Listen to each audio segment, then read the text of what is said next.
கர்த்தருடைய பரிசுத்த நாமத்துக்கு மகிமைப்படுவதாக நாம் தலையிலே தாக்கி ஒழுங்கு செஞ்சிருக்கோம்.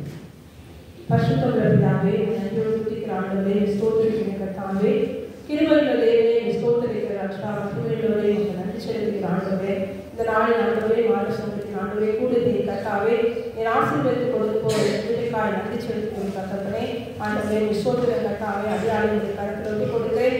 கர்த்தர் தாமே ஆண்டவரே, இந்த நாளில் ஆண்டவரே, அப்பா அந்த பெண்களுக்கு ஆண்டவரே என்ன காரியங்களை இது கற்றுக் கொடுக்க விரும்புகிறதோ ஆண்டவரே, அப்பா இந்த காரியங்களை கற்றுக் கொடுங்கப்பா. அப்பா உங்களை ஸ்தோத்திரிக்க ராஜா, அடியை மறைத்து நீர் வெளிப்படுங்க ஆண்டவரே.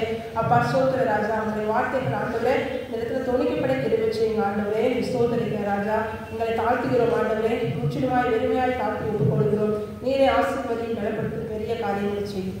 இயேசுவின் நாமத்தில் ஜெபிக்கிறோம் பிதாவே, ஆமென். இந்த நாளுக்காக வந்திருக்கிற ஒருவரை நான் ஆண்டவராகிய இயேசு கிறிஸ்து நாமத்தினாலே வாழ்கிறேன். இன்றைக்கு வாசிக்க வேண்டிய வேத வசனம் நீதிமொழிகள் 14 அதிகாரம் 1வது வசனத்தை ஒரு வாசிக்கலாம்.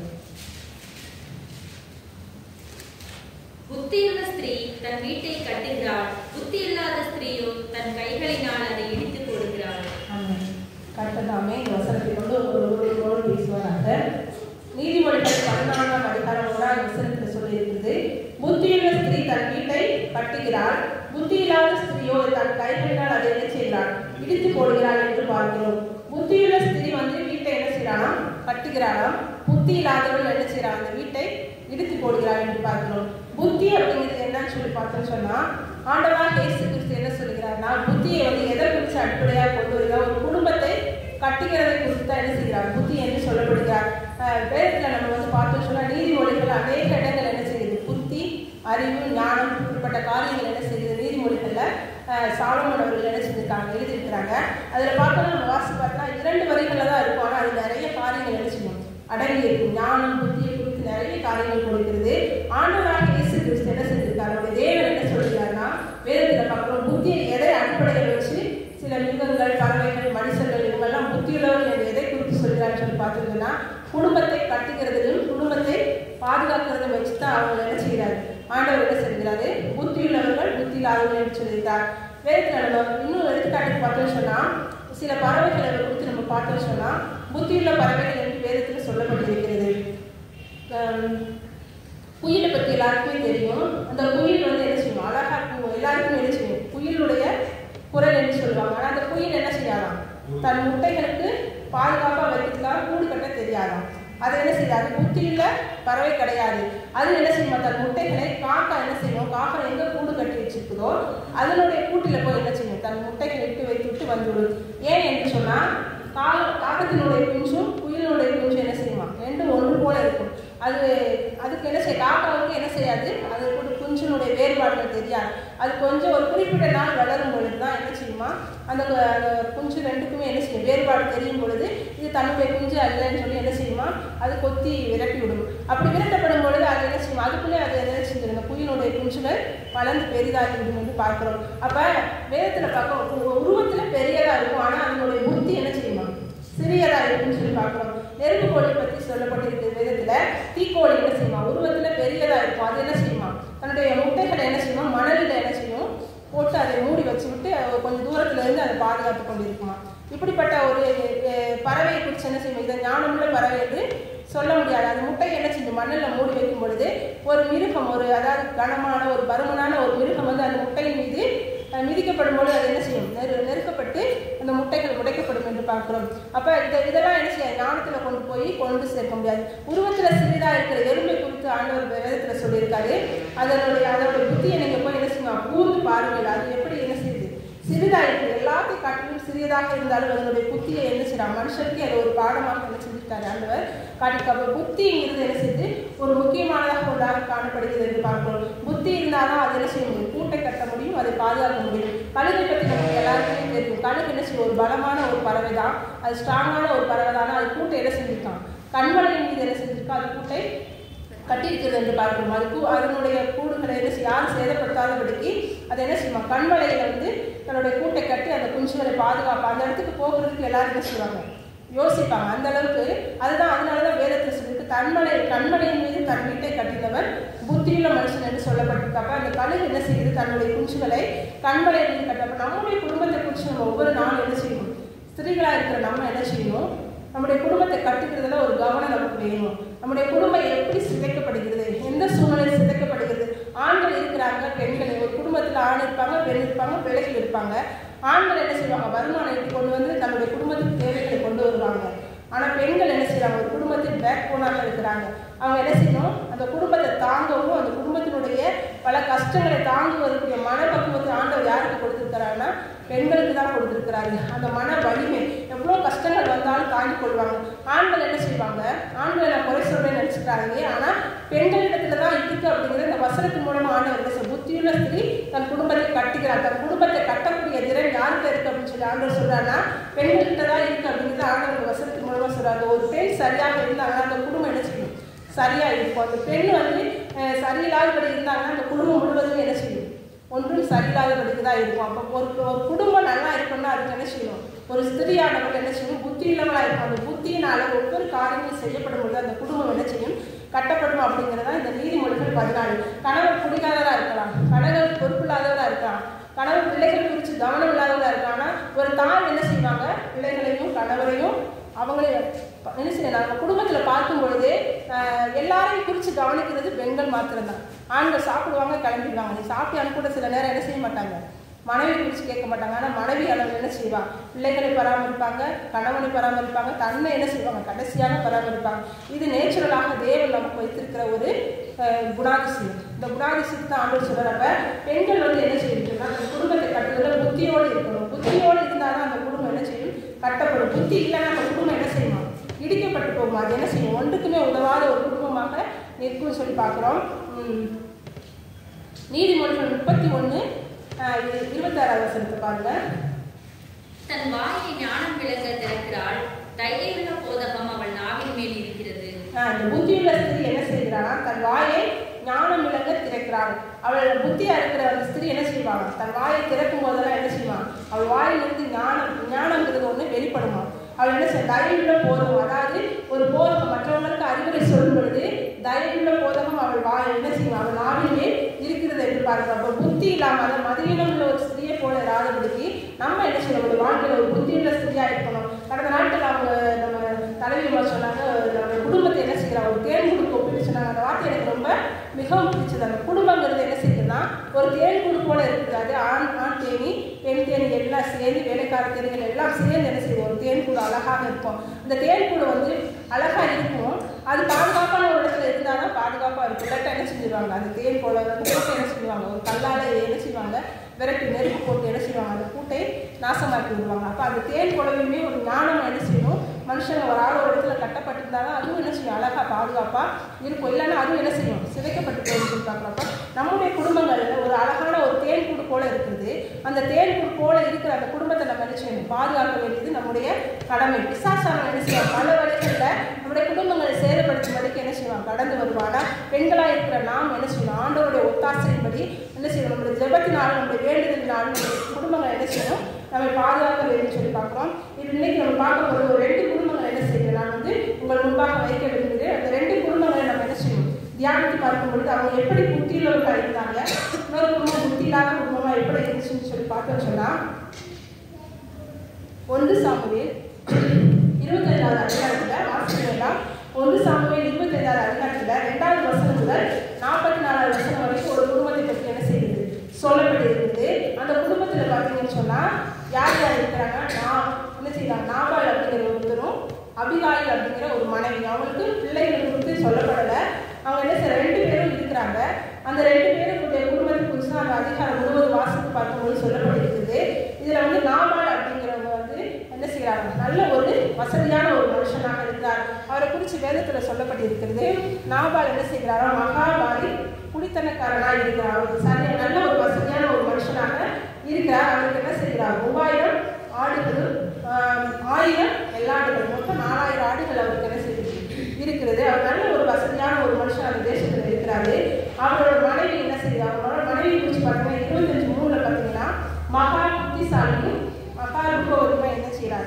இருக்கிறார். அவள் புருஷனை குறித்து சொல்லப்பட்டிருக்கிற அதே வசனத்தில் அவர் முரடனும் என்ன என்ன செய்கிறானா துராபிதனமாக இருக்கிறான். அவன் என்ன செய்வான் குடித்து கொண்டே இருப்பான். அவன் என்ன செய்வான் அவ்வளோ செல்வம் பணம் இருந்தாலும் அவன் என்ன செய்வான் முரடனாக இருக்கிறான். இன்னொன்று என்ன செய்ய துராபிதனாக இருக்கிறான். அவருடைய மனைவி எப்படிப்பட்டவளாக இருக்கிறான்னு சொல்லி பார்த்து சொன்னா நல்ல ரூபவதியாக அழகாகவும் இருக்கிறான். எப்படி ஒரு கழுகு வந்து பலமாகவும் ஞானமாகவும் இருக்கும் அது போல இருக்கு என்ன செய்யறாங்க ஒரு அழகாகவும் இருக்கிறாங்க. அதே நேரத்தில் மகா புத்திசாலி என்று அந்த பெண்ணை குறித்து இந்த இடத்துல சொல்லப்பட்டிருக்கிறது. மகா புத்திசாலியா அவங்க இருக்கிறாங்க. அவங்க எப்படி அந்த குடும்பத்தை பாதுகாக்கிறாங்கன்னு சொல்லி பார்த்து சொன்னா அந்த 25வது அதிகாரத்தில் நம்ம பார்க்கும்பொழுது தாவீது என்ன செய்கிறாரு அரியணைக்கு போகிறதுக்கு முன்பாக சவுலால் துரத்தப்படுகிற போது அவர் என்ன செய்கிறாரு நாடு நாடாக சென்று கொண்டிருக்கிறார். அப்படி சென்று கொண்டிருக்கும் போது அவரோடு கூட என்ன செய்கிறாங்க போர் வீரர்களும் இருக்கிற சூழ்நிலையில ஒரு இடத்துல அவர் வந்து இருக்கும் பொழுது அவர் நிறைய உதவிகள் இந்த நாபாலுக்கு என்ன செஞ்சிருக்காரு செய்திருக்காரு. நாபால் அப்படிங்கிற கர்மேல் அப்படிங்கிற இடத்துல என்ன செய்யறார் தன்னோட ஆட்டு பண்ணைகளை வைத்துக் கொண்டு என்ன செய்கிறாராம் முடி கத்திரித்து என்ன செய்யறாரு ஆட்டுகளுக்கெல்லாம் பண்ணுவாராம். இதுக்கு இப்ப அந்த ஆட்டு பண்ணைகள் அந்த கர்மேல இருக்கும் பொழுது இந்த தாவீது என்ன செய்கிறாராம் அந்த ஆட்டு பண்ணைக்கு எந்த ஒரு தீங்கு வராதபடிக்கு என்ன செய்யறாரு தாவீது பாதுகாப்பா இருக்கிறாரு. அப்படி இருக்கும் பொழுது ஒரு ஆடுக்கு கூட என்ன செய்யறாங்க சேதமாகாமலோ காணாமலோ என்ன செய்ய போகாதபடிக்கு அந்த இடத்துல ஒரு நல்ல ஒரு பாதுகாப்பை என்ன செஞ்சிருக்காரு தாவீது கொடுத்திருக்கிறாரு. அப்படி கொடுத்தது அந்த நன்மை என்ன செய்யறது நாபால் அப்படிங்கிறவரு நினைத்து பார்க்கல. அவர் என்ன செய்யற அந்த துறந்தப்படுகிற நேரத்தில் அவங்க பசியா இருக்கும்போது ஒரு 10 வாலிபரை என்ன செய்கிறார் தாவீது அழைத்து இந்த கர்மேல்ங்கிற இடத்துல தான் அவர் என்ன செய்யறார் நாபால்ங்கிறவர் தன் ஆடுகளுக்கு மயக்கத்திட்டுக் கொண்டிருக்கிறார். அப்படினால நீங்க என்ன செய்யுங்க போய் அவர்கிட்ட ஒரு சுக செய்தியை விசாரித்து நீங்க நலமா இருக்கிறீங்களா உங்க குடும்பம் நலமா இருக்குதா ஆடுகள் எல்லாம் எப்படி இருக்குன்னு சொல்லி விசாரிச்சுட்டு நல்ல வாழ்த்துக்கள் கூறி அவர்கிட்ட இருந்து ஏதாவது ஒரு உதவி வாங்கிட்டு வாங்கன்னு சொல்லி என்ன செய்கிறார் தாவீது அனுப்புகிறார். அந்த 10 வாலிபர் போய் என்ன செய்யறாங்கன்னு சொன்னா அந்த நாபால்கிட்ட போய் நம்மளோட சுக செய்தி என்ன செய்யறாங்க விசாரிக்கிறாங்க. விசாரித்த பின்பு அவங்க என்ன செய்யறாங்க இப்படி தாவீது வந்து இப்படி எல்லாம் சொல்லி உங்ககிட்ட அனுப்பினாரு அப்படி சொல்லும்போது அவர் என்ன செய்யறாரோ அவர் சொன்ன வார்த்தை வந்து சாமுவேல் 25வது அதிகாரத்துல 10வது வசனத்தை வாசிங்க. நாபால் தாவீதின் ஊழியக்காரருக்கு பிரதியுத்தரமாக தாவீது என்பவன் யார் ஈசாயின் குமாரன் யார் தங்கள் எஜமான்களை விட்டு ஓடி போகிற வேலைக்காரர் இந்நாளில் அநேகர் உண்டு. அப்ப அவர் அந்த நாபால் சொல்ற வார்த்தை என்னன்னு சொல்லி பார்த்தீங்கன்னா தாவீது என்பவன் யார் அப்படின்னு சொல்லி கேட்கிறாங்க. அவங்க என்ன தாவீது வந்து இப்படிலாம் உங்க சுகம் விசாரிச்சுட்டு உங்கள்கிட்ட இருந்து பொருட்கள் வந்து உதவி வாங்கிட்டு வர சொல்லியிருக்காருன்னு சொல்லும்போது அவர் என்ன செய்யணும் என்கிட்ட பொருள் இல்லைன்னு சொல்லியிருக்கணும் இல்லைன்னா நான் வந்து பொருள் தரேன்னு சொல்லியிருக்கணும் இல்லாட்டா அவர் செய்த நன்மையை நினைத்து பார்த்துருக்கணும். ஆனா அவர் சொல்றது என்னன்னு சொன்னா குடி போதையில் அவர் என்ன செய்யறாரா குடித்து கொண்டே அவர் நேரம் குடித்து தான் இருக்கிறார் சொல்லி வேதத்தில் சொல்லிருக்கு. அவர் என்ன செய்யறார் தாவீது என்பவன் யார் ஈசாயின் மகன் என்பவன் யார்.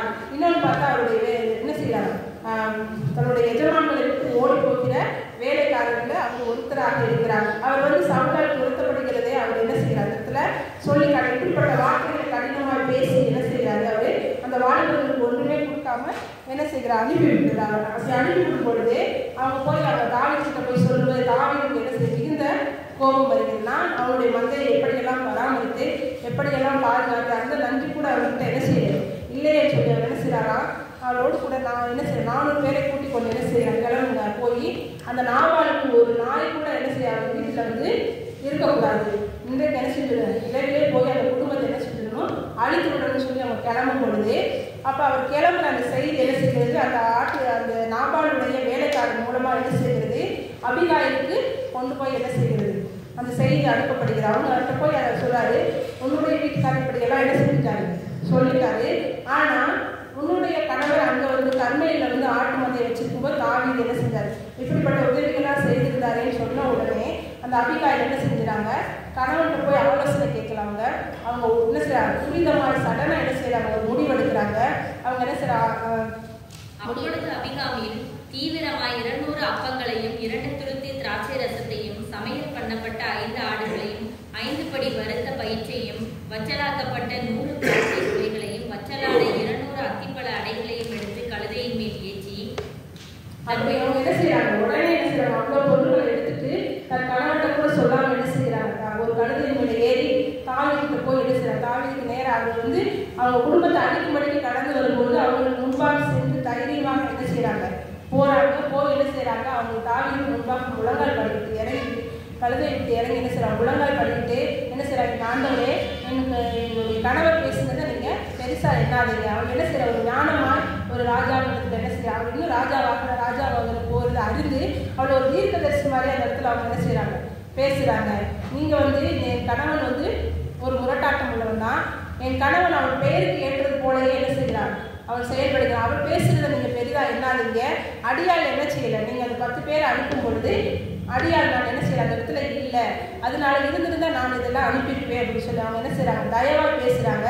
அது மட்டும் கிடையாது, அவங்க என்ன சொல்கிறாங்கன்னா, நீங்கள் ஆண்டவரால் முன்குறிக்கப்பட்ட ஒரு இஸ்ரவேலின் ராஜாவாக ஆக போகிறீங்க. அப்படி இருக்கும் பொழுது நீங்கள் இந்த காரியத்தை செய்து இதன் மூலமாக உங்கள் கைகளில் என்ன செய்யக்கூடாது, இரத்தக்கரை படியக்கூடாது. அப்போ நீங்கள் ஒரு அரியணையில் ஏறும் பொழுது நீங்கள் இப்படி ஒரு இரத்தக்கரை படிந்தவராக நீங்கள் இருக்கக்கூடாது அப்படின்னு சொல்லி அந்த வார்த்தைகளை அவங்க முன்வைக்கும் பொழுது அப்போ தாவீது யோசிக்கிறாங்க. அப்போ அவன் வந்து அவங்களுடைய பேருக்கு, அதாவது நாபால் அப்படிங்கிற பேருக்கு அர்த்தம் என்ன சொன்னால் ஃபூலிஸ் அர்த்தம், அதாவது முட்டாள் அப்படின்னு சொல்லி தான் அர்த்தம். அப்போ அவன் வந்து அவனுடைய பேருக்கு ஏற்ற மாதிரி தான் அவன் பேசுகிறான். அவன் பேசுகிறத நீங்கள் பெரிதாக எண்ணாதீங்க அப்படின்னு சொல்கிறாங்க. அபிகாயில் அப்படின்னா என்னதுன்னா ஜாய்ஃபுல், அதாவது ஃபாதர் ஆஃப் ஜாய் அப்படின்னு சொல்லி அர்த்தம். அபிகாயில் அப்படிங்கிறது ஒரு மகிழ்ச்சியான பேர். இவருக்கும் அவங்களுக்கும் எந்த ஒரு சம்மந்தமே இல்லை. ஆனாலும் தன் குடும்பத்தில் தன் கணவனுக்கு எந்த ஒரு ஆபத்து வரக்கூடாது அப்படிங்கிறதுக்காக அவங்க என்ன செய்கிறாங்க, முன்னாடி போய் என்ன செய்கிறாங்க, தைரியமாக ஞானமாய் செயல்பட்டு ஞானமான வார்த்தைகளை பேசிக்கிறாங்க. அப்படி நீங்கள் வரும் நாட்களில் வந்து நீங்கள் அரியணை ஏறும் பொழுது உங்களுடைய அடியாளை நினைத்து கொள்ளுங்க அப்படின்னு சொல்கிறாங்க. அப்படி நினைத்து கொள்ளுங்கன்னு சொல்லும்போது அப்போ தான் தாவீது என்ன செய்கிறாரு, இன்றைக்கு உன்னை அனுப்பின என் தேவனுக்கு ஸ்தோத்திரம் உண்டாவதாக. இன்னைக்கு நீ வரலைன்னா இன்னைக்கு என்ன செஞ்சிருப்பேன், நான் போய் நாபாலை கொலை செய்திருப்பேன். அப்போ இப்படிப்பட்ட காரியங்களை செய்யாதபடிக்கு தேவனாகிய கர்த்தர் உன்னை கொண்டு இன்னைக்கு என்ன செஞ்சிருக்காரு, தடுத்திருக்கிறார் அப்படின்னு சொல்லி முதல்ல என்ன செய்கிறார், தேவனுக்கு ஸ்தோத்திரம் சொல்கிறார். அப்புறம் ரெண்டாவது என்ன செய்கிறார், அபிகாலை வாழ்க்கை என்ன செய்கிறாரு, அவர் அனுப்பிக்கிறார். நீ வந்து இந்த காரியங்களை ஞானமாக பேசினதுனால நீ என்ன செய்யணும், நல்லா இருக்கணும் அப்படின்னு சொல்லி என்ன செய்கிற வாழ்க்கை அனுப்புகிறான்னு சொல்லி பார்க்குறோம். அப்போ இந்த பெண் வந்து என்ன செய்கிறாரு, புத்தியாக என்ன செய்கிறாங்க, ஞானமாக, அதெல்லாம் வேதத்தில் அவங்க குறித்து சொல்லப்பட்டிருக்கு. மகா என்ன செய்ய ரூபவதியும் ஞானமுள்ளவருமா இருக்கிறார் என்று வேதத்தில் சொல்லப்பட்டிருக்கிறேன். தன் கணவன் குடிகாரராக இருந்த போதிலும் அவன் என்ன செய்யறார், விட்டு கொடுக்காம அவங்க என்ன செய்யறாங்க, கணவனுடைய பாதுகாப்புக்காக அவங்க போய் என்ன செய்யறாங்க, பேசுறாங்க. இன்னைக்கு நம்மளுடைய குடும்பங்கள்ல நம்முடைய கணவன்கள் என்ன செய்யலாம், பொறுப்பு இல்லாமல் இருக்கலாம், நம்முடைய குடும்பத்தை குறித்து கவலை இல்லாமல் இருக்கலாம், பிள்ளைகளை குறித்து கவலை இல்லாமல் இருக்கலாம். ஆனாலும் பெண்களாக இருக்கிற நம்ம என்ன செய்யணும், புத்தியாக ஆண்டவரத்தில் ஜெபம் பண்ணி கேட்டு நம்ம என்ன செய்யணும், ஐயோ பிடிச்சிக்கிட்டே இருக்காரே சொல்லி அவர் மீது வெறுப்பா இல்லாமல் அவருக்காக நம்ம ஒவ்வொரு நாளும் ஜெபிக்கணும். எப்படி இந்த அபிகாயில் போய் தாவீதிடத்தில் பரிந்து பேசினாங்களோ அது போல நம்ம என்ன செய்யணும், ஆண்டவரிடத்தில் தன்னுடைய கணவனுக்காக நம்ம ஒவ்வொரு நாளும் பரிந்து பேசணும். ஆண்டவரே இந்த குடும்பத்தை கட்டுவதற்கு உண்டான புத்தி ஞானத்தை எனக்கு கொடுங்க ஆண்டவரேன்னு சொல்லி நம்ம ஜெபிக்கணும். ஜெபிக்கும் பொழுது அந்த குடும்பத்துக்குள்ள கட்டிக்கிறதுக்கு உண்டான ஞானத்தை தேவன் என்ன செய்வார், நமக்கு கொடுப்பாரு சொல்லி பார்க்குறப்ப இந்த குடும்பம் வந்து யாரால் பாதுகாக்கப்பட்டுச்சு, அன்னைக்கு நாய் முதலுக்கும் என்ன செஞ்சிச்சு, அபிகாயிலால எந்த ஒரு சேதம் இல்லாமல் அன்றைக்கு நாபாலுடைய உறவினர்களும் என்ன செஞ்சிருக்காங்க, பாதிப்பில்லாதபடிக்கு பாதுகாக்கப்பட்டிருக்காங்க. அப்போ இந்த புத்தியுள்ள ஸ்திரீனால அவங்களுடைய குடும்பம் முழுவதும் என்ன செஞ்சிச்சு, பாதுகாக்கப்பட்டுச்சுன்னு பார்க்கலாம். ஆனால் புத்தி இல்லாத ஒரு குடும்பத்தை குறித்து பார்க்க போகிறோம். நீதிமொழிகள் ஆதியாகமம் 19ஆம் அதிகாரத்தில் 17வது வசனத்திலிருந்து பார்த்தோம்னா வாசிக்க வேண்டாம். அதில் ஒரு குடும்பத்தை குறித்து சொல்லப்பட்டிருக்குது. அந்த குடும்பம் வந்து ஆதியாகமத்தில் பார்த்தோம்னு சொன்னால் லோத்து, ஆபிரகாமுடைய சகோதர மகனாகிய லோத்து. இவங்களை குறித்து நமக்கு எல்லாருக்குமே தெரியும். இவங்க என்ன செய்கிறாங்க, சோதோம் குமாரால வசித்து வந்துட்டு இருக்கிறாங்க. இந்த குடும்பத்தில் பார்த்தீங்கன்னு சொன்னால் ஒரு கணவன், ஒரு மனைவி, 2 பெண் குழந்தைகள் இருக்கிறாங்க. இந்த குடும்பத்தில் வந்து அவங்க இருக்கிற இடம் எப்படிப்பட்ட இடம்னு சொல்லி பார்த்தீங்கன்னு சொன்னால் அதாவது மிகுந்த பாவம் நிறைந்த ஒரு இடத்துல ஒரு நீதிமானாய் வாழ்ந்து கொண்டிருக்கிறாங்க இந்த குடும்பத்தில் உள்ளவங்க.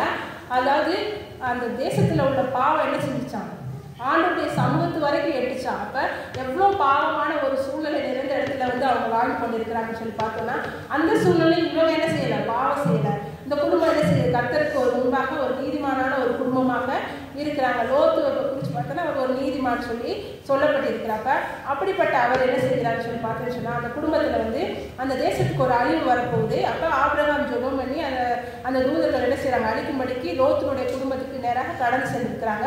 லோத்துடைய குடும்பத்துக்குள்ளே போகும் பொழுது அந்த தேசத்தை சுற்றிலும் இருக்கிறவர்கள் என்ன செய்கிறாங்க, இவர்களை எங்கள் வீட்டுக்கு எங்கள் இடத்துல அனுப்புங்க. அப்போ அவங்க எந்த செய்கிறாங்கன்னா ஒரு ஓரினை சேர்க்கைக்காரர்களாக இருக்கிறதுனால வந்திருக்கிறவங்க ஆண்களாக இருந்த பொழுது அவங்க என்ன செய்கிறாங்க, எங்கள் பக்கத்தில் அனுப்புங்க அப்படி சொல்லி போய் தொந்தரவு பண்ணுறாங்க. ஆனால் அந்த லோத்து அதுக்கு என்ன செஞ்சுருக்கணும், என்ன பதில் சொல்லியிருக்கணும்னு சொன்னால், ஒன்று நான் வரேன், என்ன நீங்கள் எடுத்துக்கோங்கன்னு சொல்லியிருக்கணும். ஆனால் அந்த லோத்து அப்படி சொல்லலை. அவங்கள என்ன செய்கிறாங்கன்னு சொன்னால் புருஷரை அறியாத 2 ஸ்திரீகள் என்ன செய்கிறாங்க, என்கிட்ட இருக்கிறாங்க, அவர்களை நான் அனுப்பிக்கிறேன்னு சொல்கிறாங்க. இப்போ வந்து இவர் வந்து ஒரு நீதிமானாக இருந்த பொழுது நம்ம இன்னைக்கு யோசித்து பாருங்க, அன்னைக்கு கடவுள் வந்து அவங்க குடும்பத்தில் இருந்தனால இப்படிப்பட்ட சேதங்கள் வராதபடிக்கு பாதுகாத்துட்டாரு. ஆனால் இதே கண்ணு முன்னாடி அனுப்பு சொல்லியிருந்தாங்கன்னா இந்த லோத்து என்ன பண்ணியிருப்பாரு? அனுப்பிதான் ஆகணும். அப்போ தன் கண் முன்னாடியே தன் பிள்ளைகளுடைய அழிவை அவர் என்ன செஞ்சுருக்கணும்? பார்த்து தான் இருக்கணும். அப்போ இதுக்கு ஒரு புத்தியாக என்ன செய்யக்கூடாது. ஒரு தகப்பன் தன் குடும்பத்தை என்ன செய்யணும்? பாதுகாக்கணும். அந்த பெண்ணுங்களுக்கு ஒரு பாதுகாப்பு கொடுக்கணும், தன் மனைவிக்கு ஒரு பாதுகாப்பு கொடுக்கணும். அப்போ வந்தவங்க ஒரு பெரிய அழிவை உண்டு பண்ணிக்கிற மனுஷர்கள் தெரிஞ்சும் எனக்கிட்ட என்ன செய்கிறாங்க? 2 குமாரத்திகள் இருக்கிறாங்க, அவங்கள நான் முதல்ல அனுப்புகிறேன். அப்போ வந்த விருந்தாளிகளை நீங்கள் எதுவும் பண்ண அவர் சொல்லுகிற காரியங்கள் ஒரு பக்கம் நியாயமாக இருக்கா, இன்னொரு பக்கம் என்ன செய்யுது? அநியாயமாக தான் இருக்குது. ஒரு பெண்ணுக்கு பாதுகாப்பு கொடுக்கணும். அந்த தகப்பனாக இருந்து அவர் என்ன செய்யணும்? அவர் ஜீவன் இருக்குந்தாட்டிக்கு என்ன செய்யணும்? அந்த குடும்பத்துக்கு ஒரு பாதுகாப்பை கொடுக்கணும். அவர் சொல்கிறாரு, 2 பிள்ளைகள் நான் என்ன செய்கிறேன்? அனுப்பி விடுங்க, உங்கள் விருப்பப்படி செய்யுங்கள் அப்படிங்கிறாரு. அதுக்கப்புறம் பார்த்தீங்கன்னு சொன்னால் ஆண்டவர் என்ன செய்கிறாங்க? அதுக்கப்புறம் எல்லாருக்கும் குருட்டாட்டம் கொடுத்த பின்பு அவங்க குடும்பத்தை என்ன செய்கிறாங்க? கையை பிடித்துட்டு என்ன செய்கிறாங்க? இழுத்து கொண்டு போய் இந்த மலைக்கு போங்க அப்படின்னு சொல்லி ஆண்டவர் சொல்கிறாரு. இந்த பக்கத்தில் உள்ள தேசத்துக்கு பட்டணத்துக்கு போங்கிறாங்க. அப்போ இவங்க என்ன செய்கிறாங்க? ஆண்டவர்கிட்ட என்ன செய்கிறாங்க? வழக்காடுறாங்க. எங்களால் அந்த பட்டணத்துக்கு போக முடியாது, அதுக்குள்ளேயும் இந்த உலகம் என்ன செஞ்சிடும், பட்டணம் அழிஞ்சிடும் அப்படிங்கிறாங்க. ஆண்டவர் அவங்க பாதுகாப்புன்னு சொல்லி தான் அவங்க குடும்பத்துக்கே வந்துருக்காங்க. ஆனால் அவங்க என்ன செய்யறாங்க? எங்களால் அங்கே போக முடியாது, அப்போ நீங்கள் இன்னொரு இடத்த சொல்லுங்க அப்படிங்கிறாங்க. அப்போ அதுக்கப்புறம் ஆண்டவர் ஒரு ஆப்ஷன்ஸ் வைக்கிறாரு. நீங்கள் அந்த பக்கத்தில் உள்ள மலைக்கு போங்க, அங்கே போகுறதுக்கு இந்த பட்டணத்தை அழிக்காமல் நாங்கள் என்ன செய்கிறோம்? பாதுகாப்புன்னு சொல்கிறாங்க. அதுக்கு ஆண்டவர் சொல்கிறாரு, அது அவங்களுக்கு போகும்போது ஒரு வார்த்தையை சொல்கிறாரு. என்ன வார்த்தைன்னா 19:26 பாருங்க. அவன் மனைவியோ பின்னிட்டு பார்த்து உப்புத்தூணானாள். அவருக்கு முன்பாக வைக்கிற வார்த்தை என்னன்னு சொன்னா, அவர்களை வெளியே கொண்டு கையை பிடிச்சு கொண்டு விட்டுட்டு என்ன சொன்னாங்க? உன் ஜீவன் தப்ப ஓடிப்போ, பின்னிட்டு பாராதே, இந்த சமபூமியில் எங்கும் இல்லாதன்னு சொல்லி ஆண்டவர் என்ன செய்கிறார்? வார்த்தையை கொடுக்குறார். வார்த்தையை 3 வார்த்தையை அவங்களுக்கு கட்டளையாக கொடுக்குறாரு. ஒன்று என்ன செய்யணும்? எவ்வளோ வேகமாக போகணுமோ போகணும். ஏன்னா பின்னிட்டு பார்த்தீங்கன்னா உனக்கு நேரம் செலவழி. அதுக்காக தான் ஆண்டவர் சொல்றாரு, நீ சீக்கிரமாக என்ன செய்யணும்? வேகமாக போகணும். இன்னொன்று பின்னிட்டு பார்க்கக்கூடாது, இந்த இடத்துல எங்கேயுமே நிற்கக்கூடாதுன்னு சொல்கிறாரு.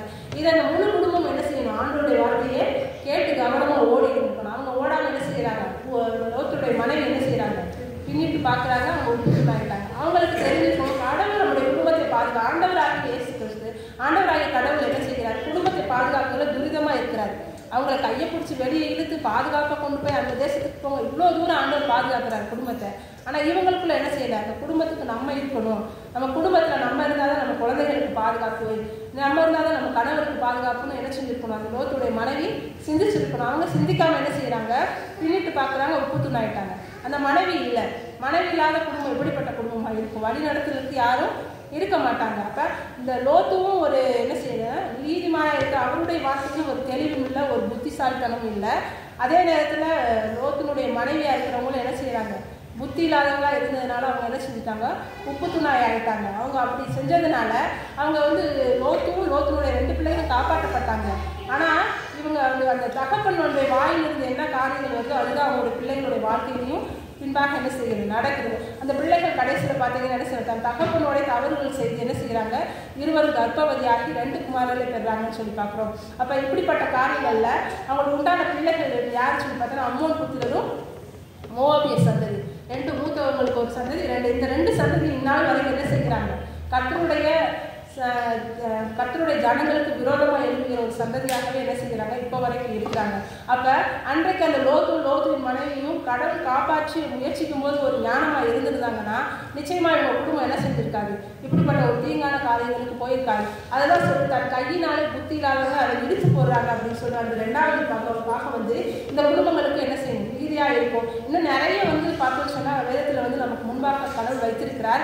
ஆதாம் ஏவாளை பார்க்கலாம். அவங்கள என்ன செய்கிறாங்க? புத்தி இல்லாதனால தான் அவங்க என்ன செய்யறாங்க? ஏதேன் தோட்டத்தை விட்டு வெளியே வரும். அவங்க ஒரு வார்த்தை அந்த சர்ப்பத்தை பார்த்து கேட்டிருந்தாங்கன்னா என்ன செஞ்சிருக்கலாம்? என்னை தேவனும் என் கணவன் மட்டும்தான் இந்த இடத்துல வச்சிருக்காங்க, 3வது நீ யார் வந்திருக்கிற அப்படிங்கிற ஒரு கொஸ்டின் என்ன செஞ்சிருக்கோம்? ஏவாள் அன்னைக்கு கேட்டிருந்தாங்கன்னா அன்னைக்கு அந்த சர்ப்பத்தை ஜெயிச்சிருப்பாங்க. ஆனால் அவங்க அந்த கொஸ்டினை கேட்கல, அதனால அவங்க விழுந்து போயிட்டாங்க. இன்னைக்கு நம்மளுடைய வாழ்க்கையில நம்முடைய குடும்பங்களுக்குள்ளாக அந்த வலு சர்ப்பங்களை போல என்ன செய்வாங்க? யாராவது ஒரு தந்திரமாக உள்ள வருவாங்க. உள்ள ஒரு குடும்பத்துக்குள்ள பிரச்சனையை உருவாக்கி நம்மளை என்ன செய்ய விடத்தில் பார்ப்பாங்க. நம்முடைய குடும்பங்களுக்குள்ள நம்ம என்ன செய்யணும்? எச்சரிக்கையாக இருக்கணும். எச்சரிக்கையாக இருக்கணும்னா எப்படி அப்படின்னா, நம்ம ஜெபத்தில் இருந்தால் தான் என்ன செய்ய முடியும்? எச்சரிக்கையாக இருக்கும். ஜெபத்திலே வேத வாசிப்படி இருக்கும் பொழுது நம்முடைய குடும்பங்களை தேவன் என்ன செய்வார்? பாதுகாப்பார். அவர் பாதுகாக்க முற்பட்டால் நம்மளை என்ன செய்யணும்? விழிப்பாய் இருந்து நம்மளுடைய ஸ்திரியாக இருக்கிற நம்ம ஒவ்வொரு குடும்பத்திலும் நம்ம விழிப்பாய் இருந்து ஜெபிக்கும் பொழுது நம்முடைய குடும்பம் பாதுகாக்கப்படும். நம்முடைய பிள்ளைகள் என்ன செய்வாங்க? ஆசீர்வாதமாய் மாறுவாங்க. இன்னைக்கு படித்த பாட்டின்படி பார்த்தோம்னா அவனுக்கு ஒத்தாசை எங்கேருந்து வருகிறது? பரத்திலிருந்து வருகிறது. நமக்கு ஞானம் எங்கிருந்து வருது? ஜோதிகள் பிதாவாகிய தேவனிடத்திலிருந்து வருகிறது. ஞானம் என்ன செய்ய கிழக்கிலும் மேற்கிலும் வடக்கிலும் தெற்கிலும் இருந்து வராது என்று வேதம் சொல்கிறது. ஞானம் எங்கிருந்து வரும்? புத்தி எங்கிருந்து வரும்னா தேவனிடத்திலிருந்து தான் வரும். அந்த ஞானம் தான் என்ன செய்யும்? பரிசுத்தம் உள்ளதாக இருக்கும். இந்த லௌகிகமான ஞானத்தில் நம்ம பெருகிட்டே போனோம்னா நம்ம குடும்பத்தை ஒரு நாள் என்ன செய்ய முடியாது, பாதுகாக்க முடியாது. கர்த்தருக்குள்ள நம்மளையும் நம்முடைய குடும்பத்தை கொடுத்து அதிகமாக ஜெபிக்க என்ன செய்யும்? நம்முடைய குடும்பம் பாதுகாக்கப்படும். நம்முடைய குடும்பம் என்ன செய்யும்? ஒரு அழகான தேன்கூட்டை போல என்ன செய்யும்? ஒரு இனிமையானதாக மாறும். கர்த்தர் தாமே இந்த வசனத்தை கூட ஆசைப்படுகிறார்.